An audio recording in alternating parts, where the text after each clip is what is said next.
Welcome to Celebrity Box TV, the home of every celebrity gist and events. Don't forget to like, subscribe, share, and comment on all our contents.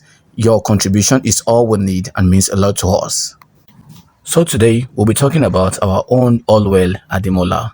The life of Allwell Ademola was a tapestry of real duty, artistic brilliance, and a resilient spirit that weathered some of our lives' most harrowing storms.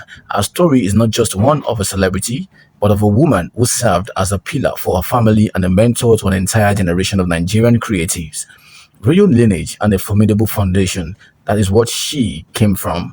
Allwell Ademola was born on August 9, 1976, though often cited as 1982 in some profiles online. In Lagos, she was born into a legacy of firsts. Her grandfather, Sir Adetokunbo Ademola, who was the first indigenous Chief Justice of Nigeria, and her great-grandfather was the Alaki of Egbaland in Ogun State. Growing up in a household where excellence was expected, she carried herself with a distinct grace that colleagues often described as regal but accessible. Her foray into the arts wasn't an accident, it was a calling.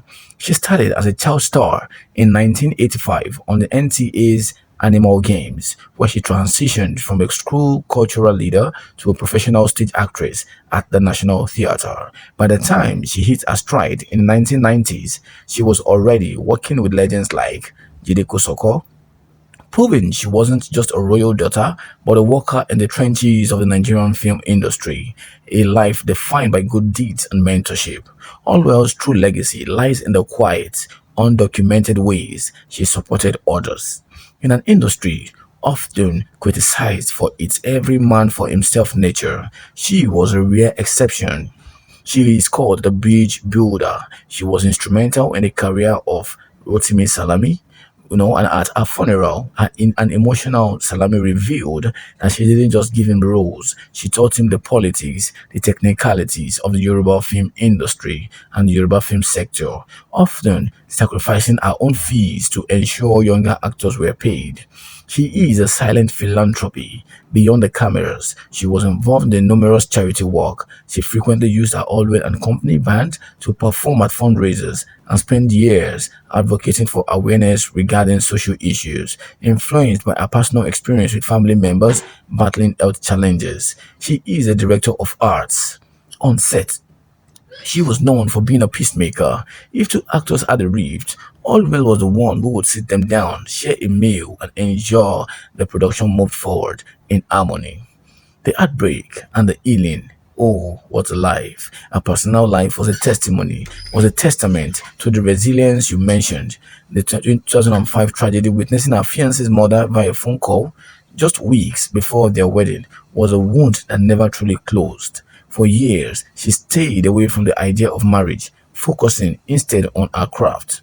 Her art became my therapy, she once said. Her cousin Muyiwa Ademola's film, Alapadupe, was more than a movie. It was a lifeline that helped her navigate the deep depression following that loss. The final days and sudden exits. Oh, the end came with a suddenness that paralyzed Nollywood. On December 27, 2025, Allwell passed away at her home in Agege, Lagos.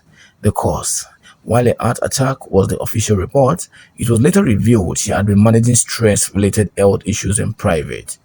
There were circulating reports of a last message where she appeared to be seeking help, highlighting the immense pressure she felt as a provider for many.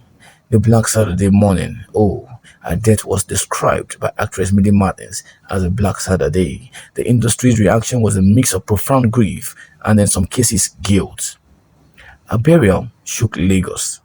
Wow, her final rites in January 2026 were handled with the grandeur of a queen and the sorrow of a lost sister. While in the wake-keep, a service of songs was held in Lagos where stars like Tony Abraham, Saidi Balogun, and Biola Adebayo gathered.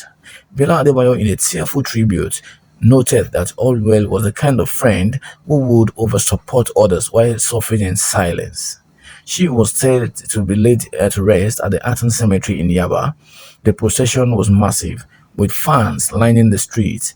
Our friend Rotimi Salami gave a heartbreaking speech, asking the industry to keep her legacy alive, not just through posts, but by supporting her production company, Allwell Ademola Productions. Allwell Ademola lived 49 years by her birth record of 1976 of impact. She was a granddaughter of Justice who lived a life of mercy, a filmmaker who directed her own healing, and a singer whose final notes were a call for love and unity in the industry she gave her life to. To truly understand Allwell Ademola, one must look past the camera lenses and the real titles into the intimate circle of friends who described her as not as a star, but as the glue of their lives. Our story is layered within hidden acts of kindness and relationships so deep they blur the lines between friendship and family. She had an inner circle, which they call the Three Musketeers. While Audrey was friendly with everyone, her bond with Rotimi, Biola, and the legendaries in the industry. Oh, the protege and brother, Rotimi, often referred to Allwell as his destiny helper. It is a little known fact that Allwell personally financed some of Rotimi's earliest projects, which when he had nothing. And at a wake-up in January 2026, the shattered Rotimi revealed that Allwell would often take the shorter end of the stick in business deals to ensure he got a fair share.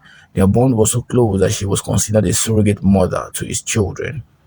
While for Biola, she would say the confident. Biola was perhaps the one person Obla could be truly vulnerable with. In the hidden side of her life, Orwell was known to be a professional listener.